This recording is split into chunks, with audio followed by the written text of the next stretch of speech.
Hello, everyone. Welcome to another episode. In this episode, I'm going to go through Investment 101. So, if you are new to investment, if you are in your 30s, your 40s, your 50s, I'm going to cover into 4 episodes in the right order to give you everything you need to do investment very well. So, I'm going to cover how to invest for a beginner, ultimate beginner.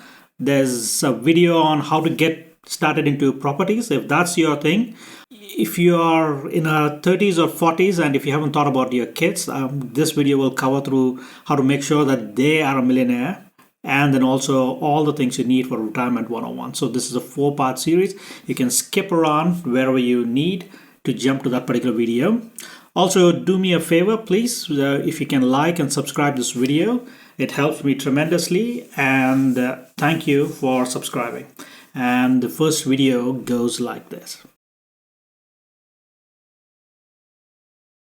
Hello, this is Sunil. In this video, I'm going to take a complete beginner to how to invest in a stock market. So in this video, I'm going to cover what is a stock market, how do you make money out of stock market, and how do you invest in stock market. So let's start with the first. What is a stock market? Let's take a simple example. You got a lemonade stand, and after a few days of working, figuring out how to make a profit, your company is making, or your small entrepreneurship is making a little bit of profit, and you want to plan to open a second stand or maybe a chain of stands. So you want to raise capital, or you want to raise money so that you can buy more tables, cups, lemons, sugar, water, etc. So there's 2 ways of borrowing money. One is a traditional, which everybody knows. So you go to a bank and then you ask for a loan. The problem with the loan is you need to set with their terms. You'll have to return it sooner than what you expected. And the collateral, you need to show collateral. And then basically it's their terms, not yours. And also, not to mention, the interest is very high. So you might borrow $1,000 and you might have to pay a $1,500 or a $1,700 in a given time. So that's one way, is going through a traditional bank and asking for a loan. It could be a personal loan, a business loan, different types of loans, but it's one of the ways. The second way to think about is through an IPO. IPO is initial public offer. So you know your company is doing a lot of profit. So you tell public, this is how it's going to make profit. And this is a history of showing that it has made some profit. And you tell public, and the public will check your company. They will see how well you have done. And you say, I'm going to release 100 small pieces of the company as pieces of the company. So each can buy a share, or maybe let's say a trading card, for example. So you pay $10 for each share. So each share or a trading card has a part of the company, or you have a part ownership of the company. So as the company makes profit, the value of the company increases, so that does your share increases. So there's more demand and people are willing to pay more money for the same share or a trading card. So there's more demand, and then when there's demand is low, the price goes down. So stock market is a facility where it allows you to trade selling and buying. That's what stock market is. So everything you see, depending on what company you own, there's a place where, let's say I own Google shares. I want to sell Google 10 shares of Google. So I put an order with my brokerage to sell those 10 shares, and somebody else will buy that up, and the stock market facilitates those changes. So as an example, ARM recently launched an IPO. I think when they launched the IPO, initial public offering, it was about $63, and they had about 18 million shares. So they raised $53 billion by those initial public offerings. So they use that money to show growth and then invest into further criteria. So that's what stock market is. So everybody can buy a piece of share and invest into it, and then you can hold on to it. So second point is, why and how do you make money out of a share? So there's two ways of making money. One is a very traditional way, capitals gains. So it's like a real estate or a property or a period of time. If the company is doing well, the value of the share goes up. So if you have 10 shares, which is worth £1,000 right now, $1,000 or £1,000 right now, in 2 or 3 years, it might have gone up to 2,000. So the difference between 1,000 and 2,000, you have made $1,000. So that's one way of looking at it. And the second way is also some companies offer you dividends. So dividends is basically a thank you note saying that the company is doing really well. Every 3 months or every 6 months or yearly, they will give you a percentage of a profit. So keep in mind the company don't have to give you dividends, but there's a lot of companies who've been giving dividends for like last 20 and 30 years. Coca-Cola, Walt Disney, to name some of them. So there are a breed of people who just buy company who like just getting good dividends. So as I said, the dividends is not necessary, but some companies tend to give. During pandemic, a lot of people didn't give dividends, keep in mind. But as long as the company is doing good, it's a good company. So dividends, in a way, you need to see it as a cherry on the cake. So it needs to do well and then do better than that.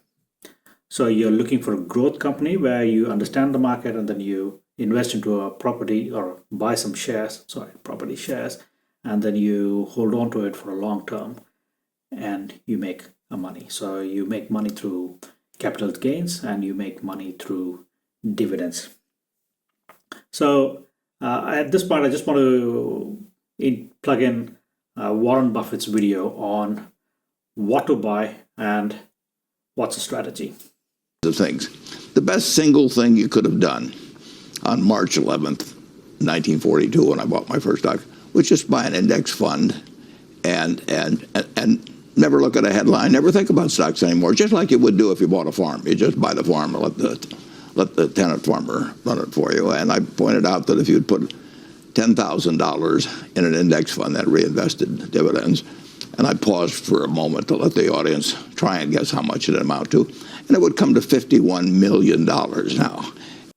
So if you listen to what Warren Buffett said, there's two key things, right? One is buying index funds, SP 500 or a FTSE 100. I'm going to just get into what those are, and investing every month for a long term. So those two things, diversification or buying SP 500 and holding on for a long term. These are the two things if you can take away from that particular video. So what is diversification? So it looks like a lot of jargon, but what he's trying to say is like the saying, don't put all your eggs into one basket.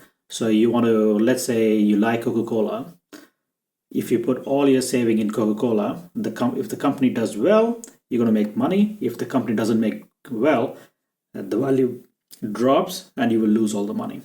So if you buy in a group of companies, even though the Coca-Cola might not do well, but the other companies like Google, Facebook, Microsoft, or other companies might do well, and you will still make money. So that's number one, is not putting everything into all your eggs in one basket. So SP 500 is 500 companies in US, like a FTSE 100 is 100 companies in UK.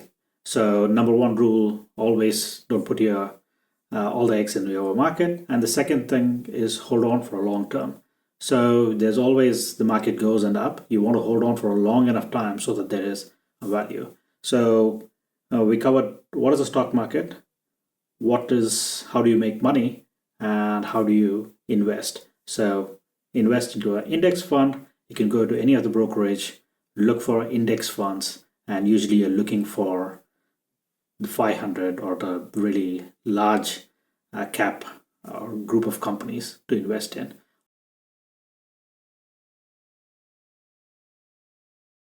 Okay, so welcome to the first video for properties on beginners. I'm going to cover what's the best strategy for beginners. I'm guessing if you're watching my video, you guys have already researched a few of the aspects, what needs to be done for buying a buy-to-let. I'm based in UK, so the strategy is applicable for most of the places, but the terminologies might be slightly different from UK to depending on which place you are watching. So you might have heard the Brewer's method. So BRRRR, 4 R's, B and B fourth, to the power of 4. So the first is buy. So it's you're putting in a down payment. Here in UK, to buy a buy to let, you need to put in 25%, and the loan to value is 75%. So you need 25% for a down payment, and maybe another, not maybe, another 4.5 to 5% for every other cost. So that's roughly, if we round off to 5%, so you need about 30% of the property value, or extra 5% for the property.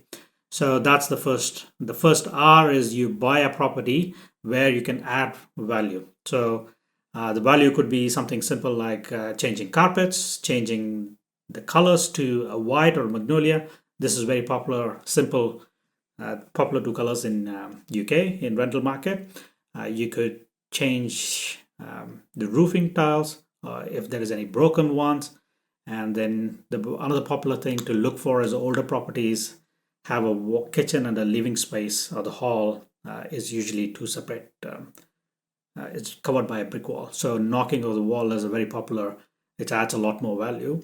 Adding an extension and getting some basic lawn and putting in some potted plants and all other things is. I'm very confident that those are the kind of things you could be doing to improve value to the property. So in my case, we bought a property, first property. This was about 11 years ago. So we went in slowly. We added value, and then we waited for a couple of years before we remortgaged. So we wanted to make sure that the property had gone up a little more, and we have added value to the property. So as an example, if you buy a property for 100,000, let's say you take a loan for 75% or 75,000, and in a year and a half, 2 years, if the property has gone up by, let's say 150 for number's sake, so you get, what is it, 75% is 112,500, and then 75% of that minus 75, so you get about 32,500 pounds. So you get the 32,500 pounds, which could be used for refinancing. So I will cover refinancing and what needs to be done to refinance in coming episodes. So you buy a property which needs some work, you rent it out, and then the rent covers most of the expenses of the property. Depending on if you're a landlord, you want to do hands-on or have a management. So management fees anywhere starts from 7.5% to 12%, depending on where it is. There was time when you used to get for 7%, but I think it's a good estate agent won't do for 7%. And then you need to pay your interest, your tax, your insurance, and other things. So there's very little left from the rent itself. But what you're looking for is the capital gain, the property going up over a period of time. And also long term, if the loan is about 25 years, you're looking at the depreciation of the loan just by inflation. At the moment in UK, while I'm recording, it's over 7%. So it's a trifecta of why you're buying a rental property. And then also I want to mention, when you're thinking about debt, the cheapest debt you can buy is a mortgage debt. So even with the high interest rate right now, it's still one of the cheapest property or the debt you can buy to invest into other properties. So in my opinion, if there's a bank who's willing to give you, or if you have a 25% down payment, you should take as much debt as possible. I'm not an expert, this is my opinion, as possible. Check the numbers, but you should try to take as much mortgage to reinvest into other properties. You need to be, obviously not be reckless, but give enough time to add more properties. So another thing I want to say is, like, people, especially I've seen a lot of friends and family, they're always thinking about buying one perfect house. I think it's a difficult thing to do. You want to buy a property which is slightly smaller, where you can add value, stay in that property for a couple of years, refinance it, and that property should be used to buy a bigger property. And don't sell the property. So you want to try to retain the old smaller property and then buy another property. And in UK, you want to, if you're in cities like London, bigger cities, obviously you're looking at apartments and other things. But But if you're outside the city, I would like to consider only a freehold property where you have more control on the property, and then there's much higher growth on the properties. So,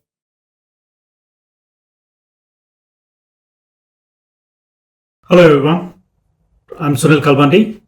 Today we're going to go through what I do with my kids' finance, how my kid's going to be a millionaire by the time they retire. Yes, you heard it right. How my kid's going to be a millionaire when they turn 65. So I grew up in a very poor to middle class neighborhood with very little money when I grew up. It took me a while to educate myself financially. So difference between me in my childhood and my kids' childhood is the lack of or my understanding of finance. My parents didn't teach me, the education or the schooling didn't teach me how to manage finances. So I had to learn on my own. And here are the couple of small things which will make a huge difference to my kids' life is investing a small amount, as little as about 25 to 100 to 150 pounds every month into an index fund. At the moment, I've picked up Vanguard's SP 500 index fund as a baseline. And I'll show you how in a spreadsheet I got twin boys investing about 100, 150 pounds in their account for next 25 years, 20 to 25 years, will make sure they have more than $1 million when they retire or when they want to retire. Let me switch to the Excel. This is a spreadsheet I put in, aptly named How to Make Your Kids a Millionaire. So let me just make it into caps. Yep. So this is the power of compound interest. The sooner you start, the more rewards you're going to reap. So a couple of in small introduction. So this is based on investing into Vanguard SP 500 index fund. So there's a separate video on why I'm picking index fund and Vanguard in a separate video. And I'm expecting a rate of return of 8%. This is historically we've gotten a return of 8%. Again, I'm not a financial guy. Make sure this is my opinion as a mechanical engineer working for 20 odd years. This is my experience. I'm talking about my experience and what I'm going to do for my kids. So if you are looking for 25 to 30 or more, you can just look for, I'll put in 3 different spreadsheets. So if you're looking at 10 years, if you're looking at 20 years, or you're looking for 25 years, that's what you're looking for. So my plan is I'm going to invest for next 25 years, and the rest, the interest will take care. And currently in UK, the retirement age is 68. So the plan is I'm going to invest into 25 years. If you are starting late, maybe you're starting 20 years, or maybe even you're starting at 10 years. So there's 3 different spreadsheets from where you start. Other thing you want to notice is I put in how much you're investing per month, and also at what year you're starting. Okay, so this is how long as a parent or a guardian you're investing, and then what's the age of the child. Okay, so for me, we started around 3 years, and I'm putting it about 150. I got a twin boys, so I put in 150. That is 360,000. Sorry, 3,600. Either it could be dollars or it could be a pound. So I've taken out up interest. So when you put in for next 25 years, it starts with the principal should be 3,600. All right. Okay. And then it goes. So if you put in 3,600 in the first year, end of 25 years, the compound interest will grow to $263,000. And at this stage, I'm going to stop putting in money. By the end of 68 years, they will be left with $6,174. This is astonishingly large amount compared to how little you have to do. You might argue 300 is a lot of money to put for the next 25 years, but if you want your kids to get to a place where, let's say you want to put in 150 a year, so that should be all right. That will give you still 3 million. Yes, and if you, let's say you start at year 10 and the kids, and when they retire, you'll still be left out with 1.8 million. That's how you're reading. And if you start at year 20, you're still making $834,000 when they retire. And this is very late in the game when you're putting in 30, when they are 30. This is a little unrealistic because it's like at 30, then how old are you? So you want to be somewhere between year 3 and 10 or year 15 to make it. But I'm just putting in a number to show that even if you start at year 30 and if you invest till year 34, it could be your retirement plan. In these two cases, it could be your retirement age where you start and you put in a little bit of money, and then you can see how much you're going to get. Even if you start at 30, by the time you're 68, you'll still make a handsome $386,000. So that one roughly is a lot of money for a small amount of money every year. The key is compound interest and every month. So this is same with 20 years. If you put in 20 years, how much you're going to get. So I'm going to stop at 253 in 20 years. If I put in this is 500, let's make it 100. So you put in 54,000, and when the kids retire, there'll still be 1.8 million dollars. So same for 10 years. Let's say I would put in $100. $100 is probably a little less, but it's still you can make 1.2 million, provided you start at year 3 or sooner. Even if you start at year 10, so you're still making 754,000. That is the magic of compound interest. All you have to do is put in regularly for the next 10 to 25 years in your kids' Vanguard index fund. So I'll show you which account, what I'm doing. So over here I'm in UK, so that is vanguardco.uk. So why Vanguard? What we offer, our list of funds. Come on. Okay. So I'm looking at USA, and I'm looking at an index fund, and that's the one I'm looking at. It's called full fund details. So here in UK it's called VUSA. I think in US it's called VOO. Let me double check. VOO Vanguard. That's the index same. This is vanguard.com. In US it's called VOO.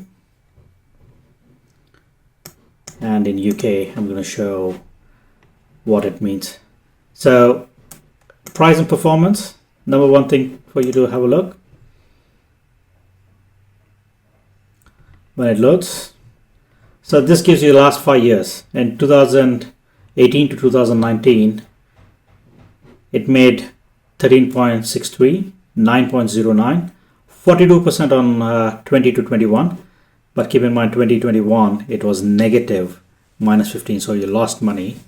And you made 22, 23, you made about 9.59. So the average for a long time is about 8%. And the most important, one of the important things you're looking for is overcharge fees. This is how much you need to charge. So it's 0.07%. So for 10,000 into 0.07 divided by 100. So you're looking at about £7 only to manage £10,000 of your capital for a year. That's almost practically, you buy a coffee and a bagel, probably it's more than £7 these days. Or at least you'll get a coffee and a bagel. So for a price of coffee and a bagel, they will manage 10,000 of your value, and the rate of return is over 8%. All you have to do is make sure for next hopefully 25 years, you put in 100 to 150 pounds. So in my case, I have twin boys. I put in 300 pounds. So it's 150 per kid. So hopefully when they retire, they'll be sitting with 6,174 pounds. So that is 3 million and odd for each. So that's the power of compound interest. I hope you get inspired, and this could be the same plan for your retirement as well. This is not just for the kids. If you are in an age where you're 20s or 30s or 40s, so you could increase the per month just by investing into index fund. You could substantially increase your pension and contribution. So see where you are, and then you can go from there. So you can edit this document and then go from this one. Edit, and then you can use it for your use.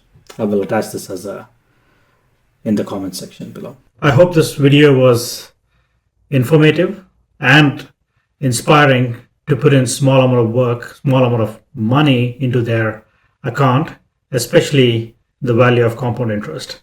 So all you have to do is put the money at the right time. The sooner the better.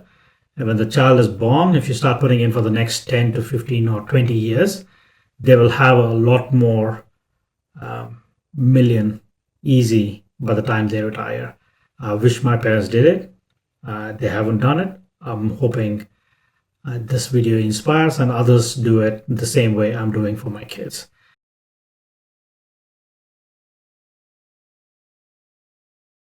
Hello everyone, this is Sunil Kalbandi. Welcome to another episode. In this episode, I'm going to go through how much you need to save for retirement. So the concept I'll be covering today is 4% rule. You might have heard this concept as 4% safe withdrawal, or just a safe withdrawal, or 4% safe withdrawal. So all refers to the same thing. This, in my opinion, is one of the easiest and the best ways to figure out how much you need for your retirement. So let's define what a safe withdrawal rate is. The safe withdrawal rate is the maximum amount of money you can withdraw from your retirement fund without running out for your lifetime. So anything with finance, this is covered with controversy. But let's start with, you might argue, how do I know this money is going to be okay for my retirement? Or will a dozen egg cost $6, or will it cost $60 in 20 years, 30 years? I don't know. Yeah, you don't know, or anybody who's saying they know, they're just lying. We can't predict, but we can use history as an average how the economy has been doing, and that's what we're going to do in this one. So the easiest way to do is you need to know how much you're spending per month. So you need to know how much you're spending per month. That's the only criteria you need to have, is you need to understand what you need for your lifestyle and multiply that by 20 to 25 times the cost. So if your expenses are 1,000, so your yearly expenses is 12,000, you multiply that by 20 or 25. So that's the worst case scenario. So 20 being optimistic and 25 being a little more realistic in my terms. So how does it work? So assuming there's a pot of money ideally saved in an index fund in stocks and pension, and historically it has given 8% returns or 7% returns. So you get 7% and you take 3% as inflation, and the remaining 4% is what you can live off your life. So that is what safe withdrawal rate is. So I can hear people whining and ready to put in some comments saying that no, this doesn't work. So let's look at the history of SP 500. So that's where mostly me and my family, we been investing into the global index fund or SP 500. If you're interested in what the stock fund other things is, like put in another video, you can watch that. So last 30 to 40 years, it has on an average made more than 7 or 8%. So there are times like 2008, in my lifetime, 2008, 2011, 2012, 2020, the coronavirus 2022, the Ukraine war, all has huge impact in the economy. So currently, right now, I'm in UK, so there's about 7.8 to 8% inflation. So you might argue, depending on which year you were born, people might do better, or depending on if you're born or if you're trying to save in a worse time, you might lose money. So I don't have to do any of the studies because a lot of people have done those studies. Some of them were popular ones is the Trinity study, where they did multiple couples in different scenarios to know what the maximum withdrawal rate should be. And one of the reasonable person, Wade Parfan, Vadepafan, if you look at the graph, so the worst case scenario is 4%. So we should be okay to withdraw 4% if you have a pot of money. So the critics they were saying it's impossible. The money won't last for a long time. But also what they don't take into consideration is multiple things. One is you might be self-employed. You might be still getting some sort of money from somewhere else. Nobody is saying that you're not going to get money from your NI contribution. That is in UK. So we get state pension and NI function. And then there is an adjustment. So as an example, during COVID, we didn't travel. We were perfectly fine. And if the inflation or a price of the fuel goes really high, we'll adjust that. And then also we will travel less. So these are all under our control. So there's a pot of money. If something changes, we can always adjust to that particular year. It's not a fixed thing. We can always adjust. So right now you might be thinking, well, the 4% sounds good. Let me give my personal example. So we are a family of 4. We are in Cambridge.